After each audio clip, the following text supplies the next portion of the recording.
قرآن مجید میں اللہ کا ارشاد ہے وَلِلرِّجَالِ عَلَيْهِنَّ دَرَجَةٌ، ہم نے مرد کو عورت پر ایک درجہ فضیلت دی ہے۔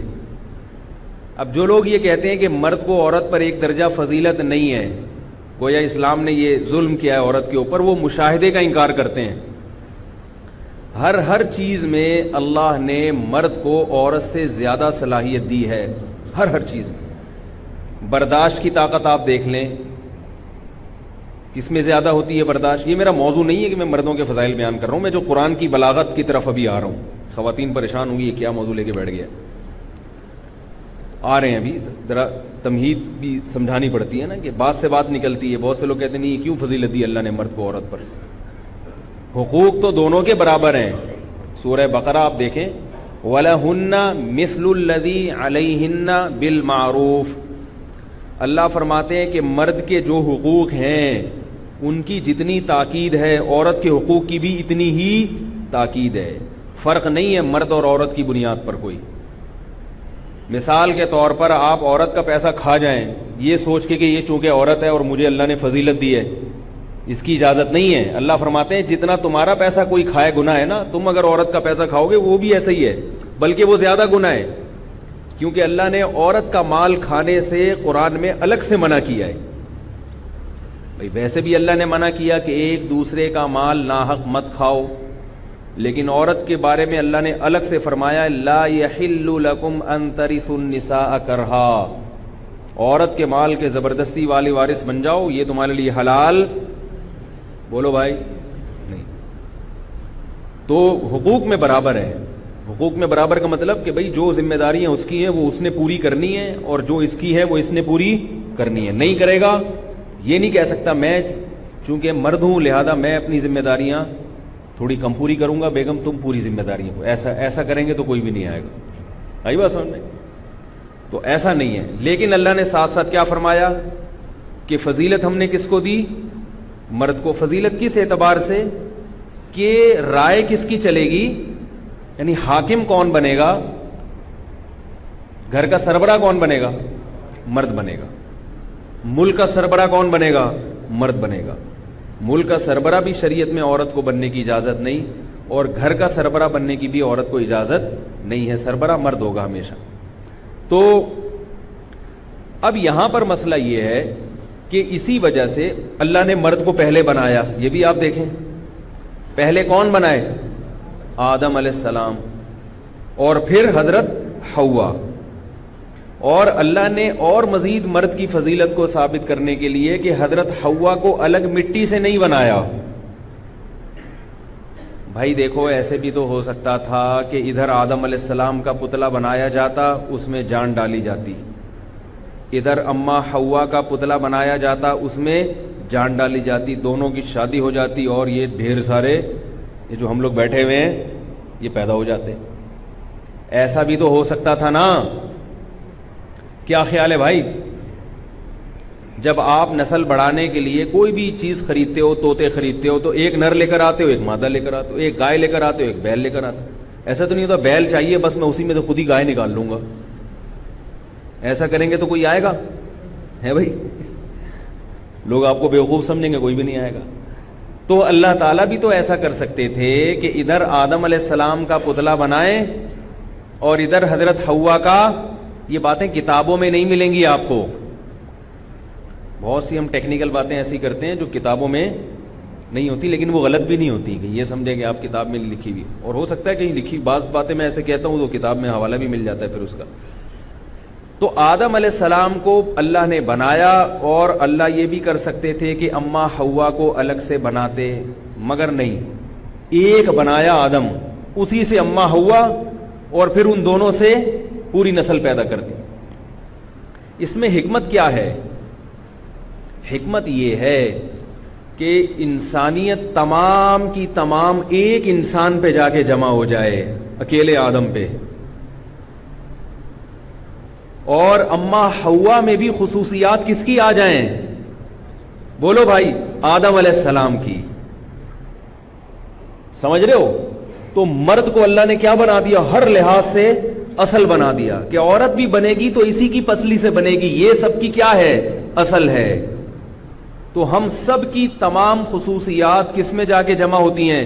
آدم علیہ السلام میں، جن میں حضرت حوا بھی داخل ہیں۔ اور دوسری حکمت یہ کہ اللہ تعالیٰ دونوں کو الگ الگ پیدا کرتے تو عورت کا بھی ایک مستقل وجود ہوتا اور مرد کا بھی ایک مستقل وجود ہوتا، جبکہ اللہ عورت کو یہ سمجھانا چاہتے ہیں کہ تمہیں مرد کا سایہ چاہیے، تم اس کی آغوش میں رہ سکتی ہو، یہ تمہاری فطرت ہے۔ اس لیے مرد کو مستقل پیدا کیا گیا اور عورت کو آدم علیہ السلام کی پسلی سے بنایا گیا کہ ان کا مستقل وجود نہیں ہے، یہ اسی مرد کے جسم کا ایک ٹکڑا ہے۔ نہیں آ رہی بات؟ یہ اسی جسم کا ایک ٹکڑا ہے، مستقل اس کا وجود نہیں ہے۔ ویسے تو سب کا مستقل وجود ہی ہوتا ہے، لیکن ایک چیز ہے نا کہ جب ابتدائی انسانیت کی ابتدا کی جا رہی تھی تو اس کی رعایت کی گئی، اور جسم کا ٹکڑا بنانے کا فائدہ کیا ہوا؟ وہ ساری خصوصیات کس میں آ گئیں؟ اما ہوا میں۔ تیسرا مسئلہ کیا اس میں حکمت ہے کہ آدم علیہ السلام کو تو اللہ نے کامل بنایا ہے، جو ہے نا ان کے جو اجزائے ترکیبی تھے وہ تو کامل۔ ظاہر ہے جب آپ کے جسم کا ایک ٹکڑا ہوتا ہے تو اس میں وہ تمام خصوصیات نہیں آتی، اس میں وہ تمام چیزیں نہیں آتی۔ اسی وجہ سے رسول اللہ صلی اللہ علیہ وسلم نے ارشاد فرمایا، الا ان المرأة خلقت من ضلع وان من اعوجها اعلاها، فرمایا یاد رکھو اللہ نے عورت کو آدم کی پسلی سے بنایا، اور پسلی بھی سب سے اوپر والی پسلی جو سب سے زیادہ ٹیڑھی ہوتی ہے۔ اگر ٹیڑھی کا لفظ برا لگے تو کرو ہوتی ہے۔ بھائی خواتین سننے کو کیا ہے، ہم لوگ شروع کر دیا اس نے بیٹھ کے، تو وہ اس میں کیا ہوتی ہے؟ وہ تھوڑی سی کرو ہوتی ہے۔ تو آپ صلی اللہ علیہ وسلم نے فرمایا اس کرو ہونے کے اثرات عورت کی ذات کے اندر آئے ہیں، یہ لازمی آئے، اور یہ خواتین کی برائی کے طور پہ نہیں بیان کیا، اچھائی کے طور پہ بیان کیے۔ وہ اچھائی کیا ہے؟ آپ نے فرمایا فَإِن ذَهَبْتَ تُقِيمُهَا تُكَسِّرُهَا، اگر تم اس پسلی کو سیدھا کرنے کی کوشش کرو گے تو وہ کبھی سیدھی ہو سکتی ہے پسلی؟ فرمایا وہ ٹوٹ جائے گی۔ الا وَإِنَّ كَسْرَهَا طَلَاقُهَا، فرمایا اس کا ٹوٹنا کیا ہے؟ طلاق ہو جانا۔ تو اگر تم یہ چاہو گے کہ تمہاری زوجہ ایک دم تیر کی طرح سیدھی ہو جائے، بالکل سیدھے راستے پہ چلنا، خط مستقیم پہ چلنا شروع کر دے، میری ماں سے محبت کرے اس لیے کہ وہ میری ماں ہے اور میری بیوی کی ساس، بڑے بزرگوں کا ایک مقام ہوتا ہے۔ آئی بات سامنے؟ آپ نے اپنی بیگم کو سمجھایا دیکھو بزرگوں کا ایک مقام ہوتا ہے، ہماری پرمپرا ہے، خاندانی رسم ہے، تمہیں میری ماں کا احترام کرنا ہے۔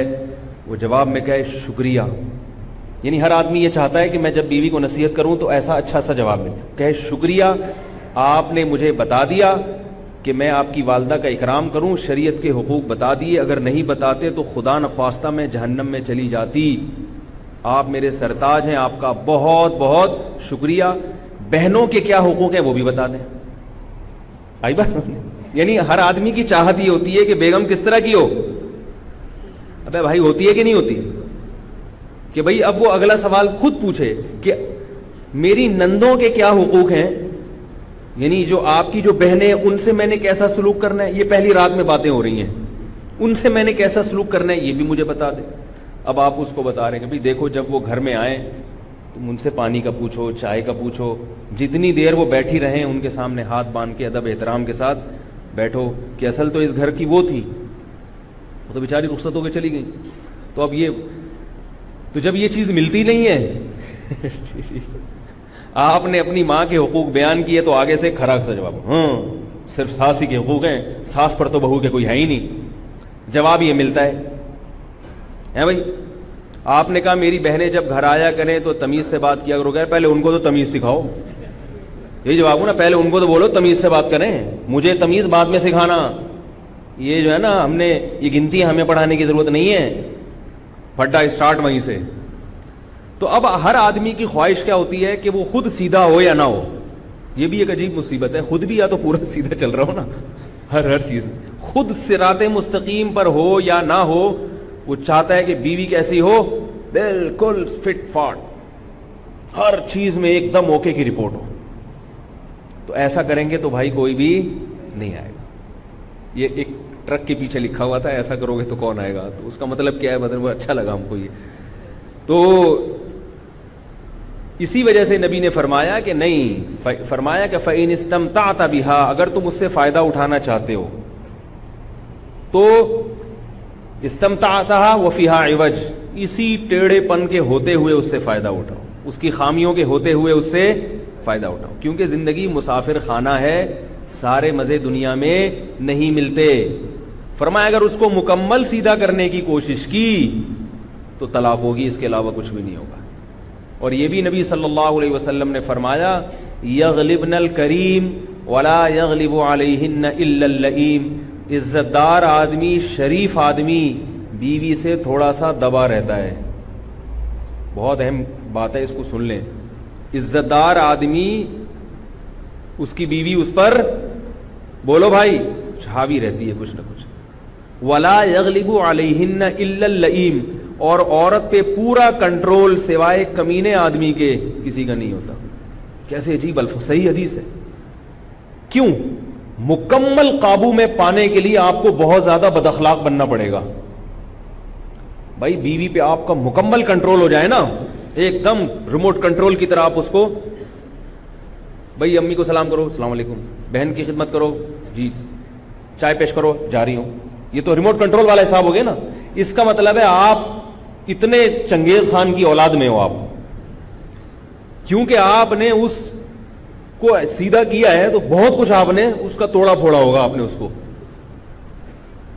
تو یہ کمینہ پن اس لیے ہے کہ کمزور پر اتنا روب جھاڑنا کہ وہ بالکل آپ کے تابع ہو جائے, یہ مرد کی مردانگی اور غیرت کے خلاف ہے.